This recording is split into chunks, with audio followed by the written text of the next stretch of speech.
June 23, 1942. South Wales. A sleek German fighter slices through grey clouds, its engine humming like a predator on the hunt. On the ground, men freeze. The shape, the markings, it's unmistakable. A German warbird, landing on a British airfield. No alarms, no bullets, just the quiet shock of the impossible. The pilot climbs out, looking at the men in blue uniforms. And suddenly, it hits him. These aren't his comrades, they're the enemy. One small mistake, one wrong turn in the sky, would give the Allies a fighter they had been hunting for months, intact, ready to reveal its secrets. It's a story of chance, confusion, and fate, and how one error changed the course of the war. Watch the full story to see how a single plane became the key to victory. And don't forget to subscribe, like, and support the channel for more incredible World War II stories. It was late afternoon at RAF Pembrey, South Wales. The sky hung low and heavy, the kind of grey that made the horizon disappear. Flight Sergeant Geoffrey L. Berry, the duty officer, was just finishing his tea when he heard it. A roar unlike anything familiar. The airfield vibrated. Mechanics dropped their wrenches, heads turned upward. Out of the clouds, a sleek, shark-like silhouette emerged, fast, low, and menacing. Not a Spitfire, not a Hurricane. This was something else. The plane glided effortlessly across the runway and touched down, its wheels kissing British soil with almost arrogant grace. The guards froze. No one fired. The scene was too strange, too unreal. The aircraft taxied to a stop, its engine idling like a big cat's growl. And then the canopy opened. Out climbed a Luftwaffe pilot, Oberleutnant Armin Faber, neat in his grey uniform, Iron Cross gleaming in the dim light. He saluted, expecting a welcome, but instead he was surrounded by men in blue RAF uniforms, their rifles trembling in disbelief. One of them stammered, "Bloody hell! He's one of theirs." Faber looked around, confused. He thought he had landed at a German base in northern France. In reality, he was 200 miles deep in enemy territory. Within minutes, the truth dawned on both sides. A perfectly intact Focke-Wulf 190, Germany's most feared fighter, had just landed itself straight into Allied hands. No shots fired. It was an accident so absurd it felt like fate. And in that moment, as the sun broke weakly through the Welsh clouds, the balance of the air war quietly began to shift. Before that strange day in Wales, the Focke-Wulf 190 was more myth than machine to the Allied pilots who faced it. Rumors spread across air bases like wildfire. Some called it the butcher bird. Others whispered that it could outfly anything the Allies had ever built. And for a time, those whispers felt painfully true. From 1941 onward, the skies over the English Channel became a hunting ground. RAF pilots flying Spitfire. Mark V's, once kings of the air, found themselves suddenly, terrifyingly outmatched. Dogfights that had once been duels of skill now turned into chases for survival. British pilots described it like facing a phantom. It appeared from the sun, struck fast, and vanished before you could even fire back. Its engine growled deeper, its turns were sharper, its dives steeper. It wasn't just faster, it felt alive. It could roll like the devil himself, one pilot later recalled. You could see the shock in his eyes, not anger, not even envy, but awe. The FW-190 wasn't just a new plane. It was a leap in design philosophy. Where the Allies built fighters for elegance and maneuverability, the Germans built the FW-190 for dominance. Under its smooth metal skin lay a 14-cylinder BMW 801D radial engine, delivering over 1,700 horsepower. It climbed like a missile and could hit speeds near 410 miles per hour, faster than any Spitfire at the time. Its wide landing gear gave it perfect stability on takeoff and landing. A small thing, perhaps, but in war, small things save lives. Its thick armor plating protected the pilot from gunfire, and its 4 cannons and 2 machine guns made it a flying fortress of offense. To the men of the RAF, it felt unfair. One pilot wrote in his diary, "It's as if the Luftwaffe have jumped 10 years ahead overnight." They weren't wrong. Every time the FW-190s appeared, the pattern was the same. The German fighters dove from high altitude, fired in devastating bursts, and pulled away before the Spitfires could react. No matter how brave or skilled the Allied pilots were, courage couldn't overcome physics.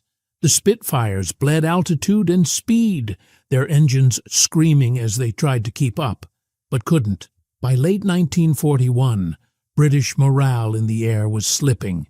Every encounter with the new German fighter left more questions than answers. Where did it come from? How could it turn like that? What made it so unstoppable? Engineers at Supermarine and Rolls-Royce worked frantically, trying to understand the reports from returning pilots. Sketches, rough descriptions, and combat notes were all they had, pieces of a ghost. The Air Ministry knew they needed one intact FW-190 to study, but no one imagined they would ever get one. The Germans, for their part, guarded the secret jealously. The aircraft was the pride of designer Kurt Tank, who once described it as an eagle among crows. And in the early years of the war, he wasn't wrong. When American pilots joined the fight in 1942, even their P-47 Thunderbolts struggled against the FW-190's speed and roll rate.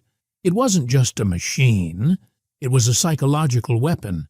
Every Allied pilot who took off knew that somewhere above the clouds, a German butcher bird might be circling, unseen. For the men on the ground, the stories became legend. Pilots told each other, half-jokingly, that if you ever saw an FW-190 up close, it meant you were seconds away from dying. No one dreamed they'd ever walk up to one parked calmly on a British runway. But that's exactly what happened on June 23, 1942.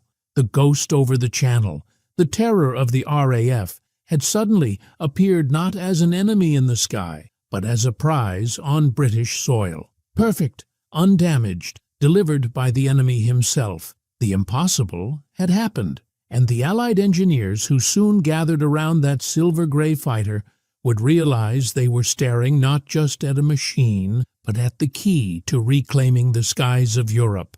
Above the clouds that day, Oberleutnant Armin Faber had been a man in complete control. At 21 years old, he was already an experienced ace, part of the elite Jagdgeschwader. To Richthofen, a unit that had carved its name into the skies of Western Europe. He had flown countless sorties, engaged in dozens of dogfights, and survived situations that would have ended lesser pilots. To him, the Focke-Wulf 190 was not just a plane, it was an extension of himself. Fast, precise, lethal. The mission that morning had been routine, at least by Luftwaffe standards. Faber and his squadron provided top cover for bombers attacking coastal targets over the English Channel. The Germans had calculated their strikes meticulously. Flight path, timing, altitude, formation, everything choreographed like a deadly ballet. But even in the best-planned missions, the sky can turn traitor. During aggressive maneuvers against RAF fighters, Faber lost the coastline. The clouds swallowed landmarks. The sun reflected off the water at deceptive angles, and his instruments, though accurate, couldn't compensate for human perception under stress. He believed he had made a 180-degree turn, circling back over friendly territory in northern France. In truth, he had drifted north, over Wales, miles from home. Faber's mind was a battlefield of assumption. He saw green fields stretching below, dotted with hangars and small airstrips. Every instinct told him, this is home. And so, without hesitation, he began his descent. When he landed, he expected applause from comrades. Instead, the canopy slid back to reveal rifles pointed directly at him. For a moment, time froze. Faber's world, built on precision, skill, and dominance, crumbled into confusion. The irony was almost surreal. A pilot trained to navigate the most chaotic skies had fallen victim to the simplest of errors, misreading the land below. And in doing so, he turned Germany's most advanced fighter into an open book for the enemy. Historians would later note that Faber's mistake was not unique. High-speed aerial combat, combined with extreme G-forces, clouds, and disorientation, had caused many skilled pilots to misjudge positions, but no one imagined such a perfect, intact aircraft would land in the hands of their foes. For Faber, the consequences were immediate. Within minutes, he was surrounded, disarmed, and under escort.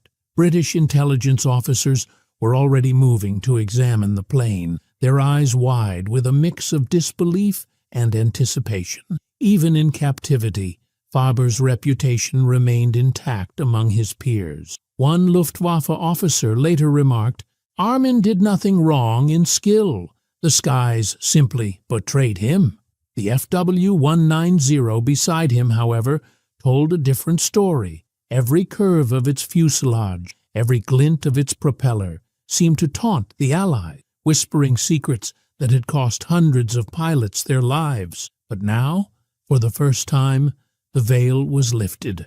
For the men of the RAF, witnessing the pilot and plane together was almost cinematic in its absurdity. A living, breathing German ace, caught not by gunfire or strategy, but by geography and misjudgment, offered a glimpse into both the human and technological aspects of warfare. Faber's story reminds us that even in the most complex conflicts, small human errors can have outsized consequences. A single turn, a misread landmark, a moment of misperception, and the balance of power can shift. And yet, there was a paradox lurking in the shadow of this error. The same man who had lost the sky had unknowingly handed the Allies the very tools to understand and eventually defeat his deadly aircraft. The irony was not lost on anyone watching, nor would it be lost on the generations of historians studying this episode decades later. As British personnel surrounded the FW-190 and Faber, measuring tapes and notebooks at the ready, the stage was set for an unprecedented intelligence coup. This single pilot, trained to excel at precision and survival, had become the unwitting architect of a turning point in the air war over Europe. And yet, this was only the beginning. The skies over the Bristol Channel that morning were deceptively calm. A pale sunlight filtered through fragmented clouds, casting the Welsh countryside in muted green and grey. To anyone on the ground, it was ordinary. To Oberleutnant Armin Faber, it was a landscape that betrayed his senses. Faber had been trained to read the sky like a map, to anticipate every landmark, every coastline, every subtle change in terrain. But war is a cruel teacher. Clouds, high-speed maneuvers, and the glare of the sun had conspired to erase the borders between enemy and ally. He believed he was over northern France, returning to a Luftwaffe base. In reality, he had drifted nearly 200 miles north. The pilots who flew with him later described this kind of disorientation as common but dangerous. High-altitude dogfights, rapid climbs and dives, and high G-forces can starve the brain of oxygen, leaving even the most experienced aviators confused. For Faber, those conditions created a perfect storm. He had broken through a layer of clouds, and below him stretched rolling green fields punctuated by hangars and taxiways. His mind filled in the gaps: friendly airfield, familiar formations, a safe landing awaiting him. He began his descent.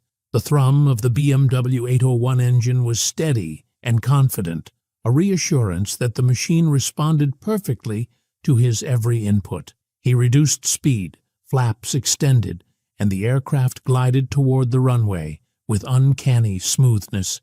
In his mind, this was routine, Nothing in his training suggested that anything could go wrong. On the ground, RAF personnel were just as shocked as he was oblivious. Guards froze, tools slipped from hands, and a mechanic whispered to a colleague, "Is that a Focke-Wulf on our runway?"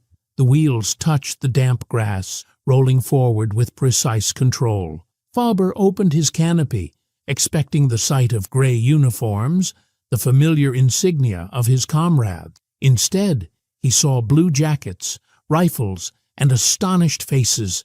Panic briefly flashed across his mind. Then training kicked in. He tried to restart the engine, to take off again, to regain control. But it was too late.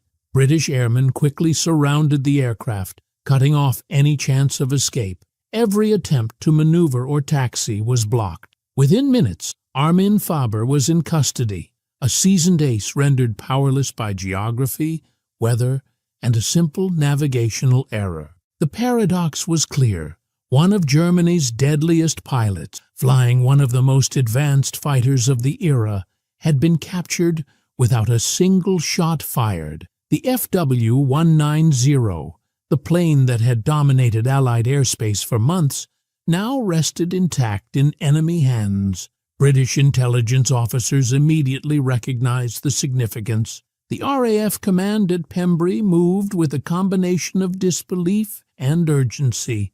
Air Chief Marshal Sir Sholto Douglas ordered the fighter transported at once to the Royal Aircraft Establishment at Farnborough.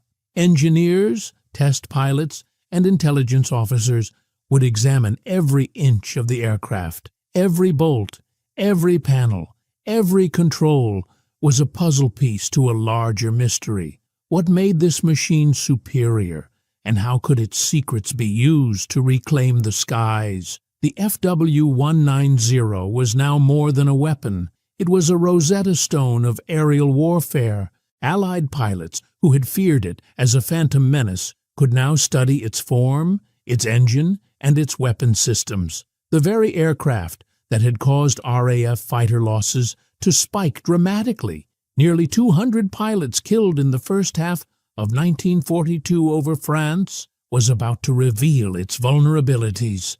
And yet, the scene remained almost cinematic in its absurdity.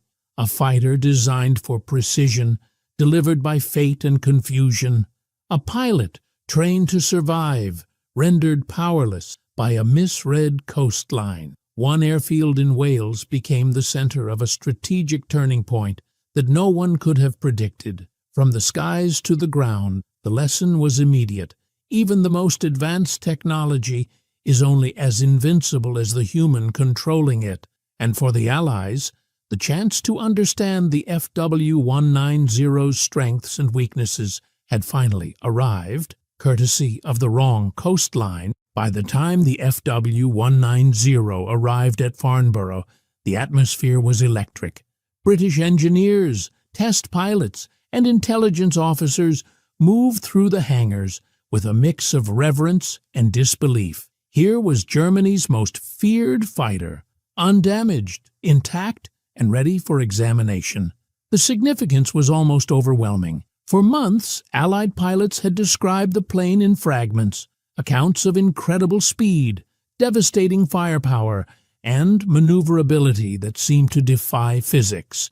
Now, finally, the reports could be verified, measured, and understood. Every inch of the aircraft was meticulously documented. Captain Eric Brown, one of Britain's foremost test pilots, would later describe the experience as walking into a living textbook of aerial combat. He ran his hands along the fuselage, feeling the subtle contours that allowed the plane to cut through the air with terrifying efficiency. The radial BMW 801D engine alone produced 1,700 horsepower, a clear advantage over the Spitfire's Merlin engine, which delivered roughly 1,470 horsepower. But the raw numbers were only the beginning. Engineers quickly discovered what pilots had already sensed in battle. The FW-190's roll rate was extraordinary. In the air, it could snap from one bank to another faster than any Allied fighter could respond. Test pilot notes emphasized the light, almost thought-driven control of the ailerons. Where the Spitfire required constant muscle and finesse, the FW-190 responded instantly to the pilot's intent, almost as if the plane anticipated each maneuver. In dogfights, this allowed German pilots to gain the angle of attack before their opponents even realized the turn had begun. The plane's armament further underscored its dominance. Mounted close to the fuselage were four 20mm MG 151 cannons and two 7.92mm machine guns. In combat, a 2-second burst delivered more explosive power than a Spitfire could generate in 10 seconds. British engineers measured the tight concentration pattern of the weapons, recognizing the lethal efficiency at close range. The FW-190 was a flying calculation of firepower, speed, and maneuverability, each component tuned to devastating effect. Yet, Farnborough's engineers were equally attuned to vulnerabilities. Testing revealed the radial engine struggled at high altitudes above 20,000 feet. Cooling problems and a drop in performance created a clear limitation. The aircraft's heavier weight, while advantageous for diving attacks, reduced sustained turning performance. Allied pilots now had the insight to force a FW-190 into engagements where its strengths could be mitigated and its weaknesses exploited. Every measurement, every test flight was documented with a precision that would have immediate operational impact. The British realized that tactical knowledge, more than brute force, would decide the sky. Fighter squadrons could now plan not just where to fly, but how to fight, based on empirical data rather than anecdote. The intelligence value extended far beyond Britain. By August 1942, American test pilots arrived at Farnborough to fly the captured fighter. They dissected every aspect: control sensitivity, engine limits, weapon targeting, gaining a tactical playbook for future combat in Europe. One American officer reported bluntly, "Above 25,000 feet we have the edge. Below that, the FW-190 dominates. Know the terrain, know the altitude, and you control the fight." This single aircraft, brought down not by bullets, but by a pilot's disorientation, became the blueprint for Allied aerial strategy. Engineers analyzed cockpit layout, weapon positioning, and aerodynamics. Pilots rehearsed maneuvers and learned to exploit moments of vulnerability, particularly the heavy control response at speeds exceeding 400 miles per hour in dives. By the time the FW-190 was returned to operational testing, Allied forces had turned the aircraft's design, previously an instrument of fear, into a teaching tool. RAF and USAF pilots could now approach combat with confidence rather than trepidation. Every engineer, every pilot, every tactical bulletin issued over the following months traced back to that one serendipitous landing at Pembrey, where the impossible had become reality. And yet, the paradox remained. A machine built to dominate, brought into the hands of the enemy by simple human error, would alter the trajectory of the war in ways no designer could have imagined. Once the FW-190 was in Allied hands, the task was clear: understand it, master it, and turn its advantages against the Germans. What had been a terrifying specter over the Channel became a laboratory in the open air, where the secrets of the aircraft could be probed, tested, and recorded. Every panel removed, every instrument measured, and every flight taken revealed insights that had been hidden in plain sight. British test pilots were the first to climb into the cockpit. Captain Eric Brown described the sensation of taking control of the machine. "The plane responded before I even moved my hands. It was as if it anticipated my every thought. The ailerons were light and precise, allowing rolling maneuvers faster than any Spitfire could match." In combat, this meant that a German pilot could reverse direction, line up a shot, and escape before an Allied pilot even realized what was happening. The firepower was equally shocking. The MG-151 cannons delivered a destructive force far beyond the standard Allied armament of the time. A concentrated 2-second burst could obliterate a Spitfire, leaving debris trailing through the sky. Engineers meticulously measured trajectory, firing arcs and recoil, creating diagrams and data tables that would be circulated to RAF squadrons. Even the placement of the weapons in the wings, close to the fuselage, was deliberate, concentrating impact and increasing lethality. Yet, for every strength discovered, a weakness emerged. Tests showed that the FW-190's radial engine suffered at high altitudes, losing power above 20,000 feet. While devastating at low and medium levels, the aircraft could not sustain the same advantage in the thin air above. Engineers and pilots realized that altitude would become a tactical equalizer, and soon fighter doctrine would be rewritten around this insight. American pilots arrived in August 1942, ready to fly the captured fighter and absorb every detail. Major Cass Hoover, one of the first USAAF pilots to test the aircraft, wrote a blunt assessment in his report.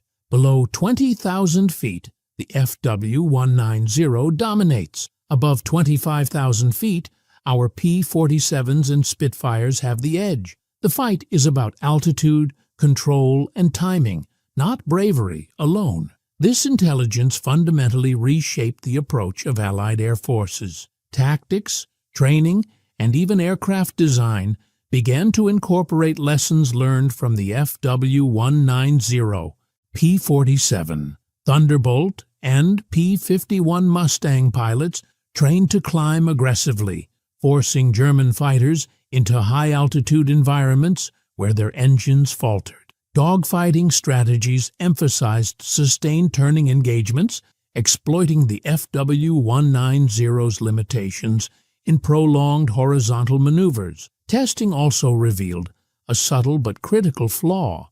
At high speeds exceeding 400 miles per hour, the aircraft's controls became extremely heavy, requiring significant strength to pull out of a dive. This moment of vulnerability, fleeting but decisive, could be exploited by an experienced pilot who knew the machine's quirks. Every Allied squadron received tactical bulletins, diagrams, and demonstration flights, ensuring that the knowledge gained from Faber's accidental gift reached the front line. The FW-190 became a teacher, revealing the intricate balance of speed, firepower, and maneuverability. Pilots and engineers alike recognized that the plane was not invincible. It was a product of clever design with specific strengths and exploitable weaknesses. By decoding the aircraft, the Allies turned fear into preparation and uncertainty into strategy. The psychological impact was just as significant as the technical one. Pilots who had previously dreaded the appearance of a butcher bird could now approach combat with confidence. They understood where to engage, when to withdraw, and how to exploit the aircraft's limitations. The FW-190, once a ghost haunting the Channel skies, had been rendered tangible, knowable, and defeatable. In effect, the plane had shifted from being an instrument of terror to a blueprint for victory. The intelligence extracted from its design would ripple through every Allied fighter command, informing tactical decisions, pilot training, and aircraft development. And it all stemmed from one simple miscalculation.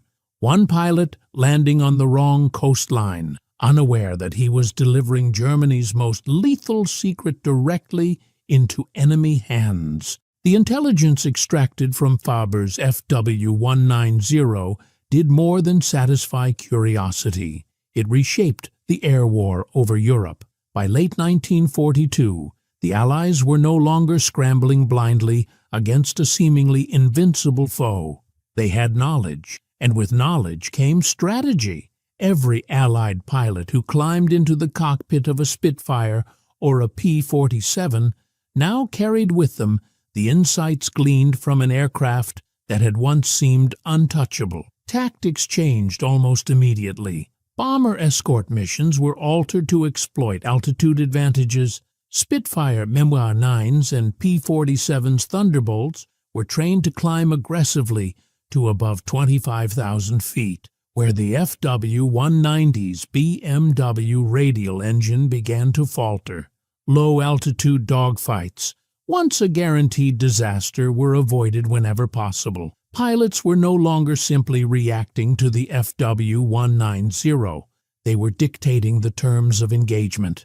American fighter groups played a particularly crucial role. The P-47, with its turbo-supercharged engine, excelled at high altitudes. Pilots used the aircraft to force engagements where the German planes were disadvantaged. Every climb, dive, and maneuver reflected lessons learned directly from the captured fighter. One USAAF report bluntly stated, "Let them dictate low-altitude combat, and we die. Force them high, and we win." The tactical advantage didn't stop at altitude. Engineers applied insights from the FW-190's roll rate and control sensitivity to modifications in American aircraft. P-51 Mustangs and P-47 saw improved aileron responsiveness, tighter cockpit layouts, and weapons concentration that mirrored the German design philosophy. Allied aircraft became not only faster and more maneuverable but smarter, built to exploit enemy weaknesses rather than merely match raw power. Even psychologically, the captured FW-190 shifted perceptions.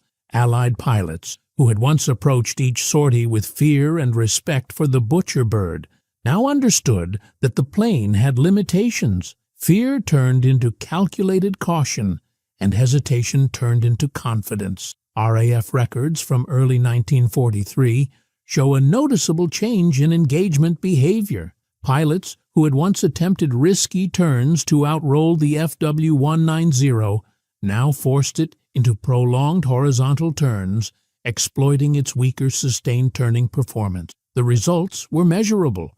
By mid-1943, kill ratios began to shift in the Allies' favor. FW-190 losses increased steadily as German pilots realized that Allied fighters were no longer making the tactical errors that had allowed the aircraft to dominate the previous year. Oberleutnant Joseph "Pips" Priller, a high-scoring German ace, noted in his combat journal, "The Americans have studied the aircraft. They do not follow us into rolling scissors. They force us high where our engines labor. They have learned the captured FW-190 remained at Farnborough throughout the war, serving as a reference aircraft for evaluating new German variants. When the FW-190D9 Dora appeared in late 1944 with its inline engine, Allied engineers could immediately compare it to Faber's aircraft, understanding how the Germans had addressed previous weaknesses. This continuous reference allowed pilots and engineers to stay one step ahead, turning Germany's technological edge into a tactical blueprint for counterattack.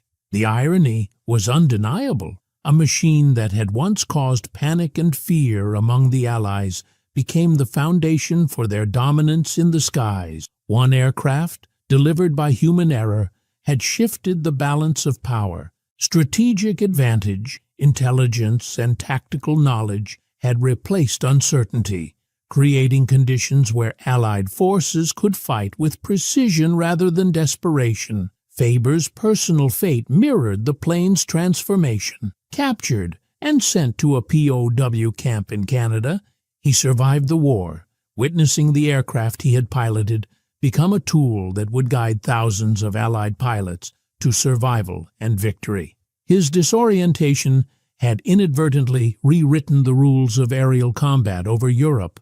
In the vast theater of war, the FW-190 was no longer just a weapon. It was a lesson in innovation, intelligence, and the fragility of perceived invincibility. And it all began with one wrong coastline. By late 1943, the FW-190 had lost much of its aura of invincibility. The Allies, armed with knowledge gleaned from Faber's accidental gift, had transformed fear into mastery. Spitfires and P-47 Thunderbolts patrolled the skies with confidence rooted in intelligence, not guesswork. The very tactics that had once left Allied pilots vulnerable were now turned against their former tormentors. Pilots forced engagements to high altitudes, exploiting engine limitations, or used prolonged turning fights to counter the devastating roll rate of the German fighter. Every encounter reflected lessons distilled from careful study, meticulous testing, and strategic application. American and British engineers continued to mine the FW-190 for insights. Cockpit layouts influenced the design of next-generation Allied aircraft, while weapon placement inspired more concentrated, lethal firing patterns. The roll rate advantage, once exclusive to the Luftwaffe, was analyzed, modeled, and integrated into modifications on P-51 Mustangs and P-47 Thunderbolts. Training programs incorporated these lessons, creating pilots who could anticipate the capabilities of their adversaries and act preemptively rather than reactively. What had been an instrument of fear became a teaching tool for survival and victory. The broader impact on the air war was profound. By mid-1944, Allied pilots dominated skies where they had once been hunted. FW-190 losses climbed as German pilots realized their advantages were no longer secret.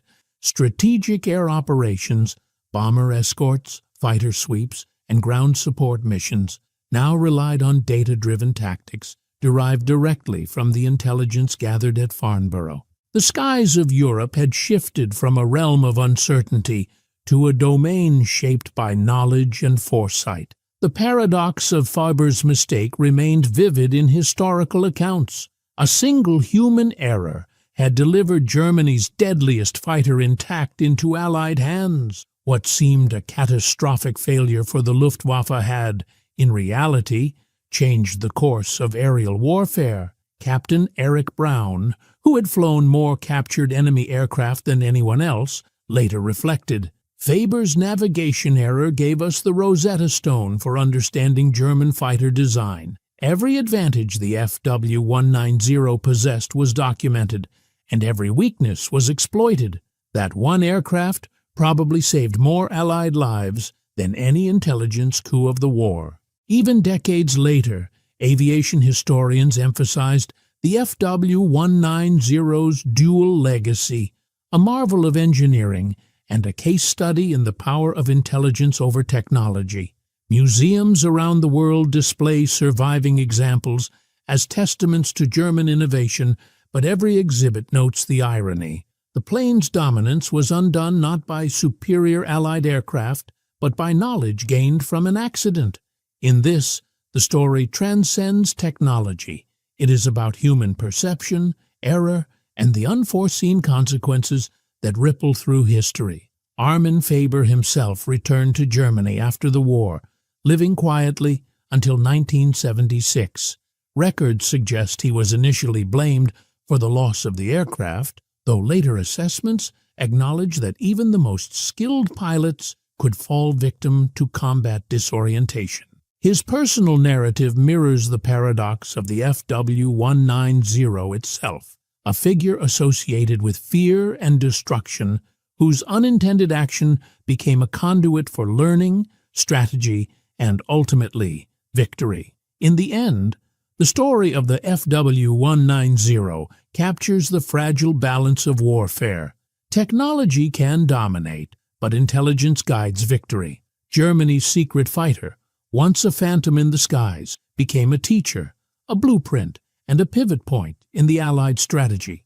One pilot's disorientation, one wrong coastline, one intact aircraft. These small events produced consequences that extended far beyond the airfield in Wales. The paradox echoes as a lesson across time. The most formidable weapon is not always the one built with power or precision, but the one whose secrets can be understood, adapted, and applied by those who seek knowledge. The skies of Europe were changed, lives were saved, and the course of history subtly but decisively shifted, all because of one human error that revealed what had once seemed invincible.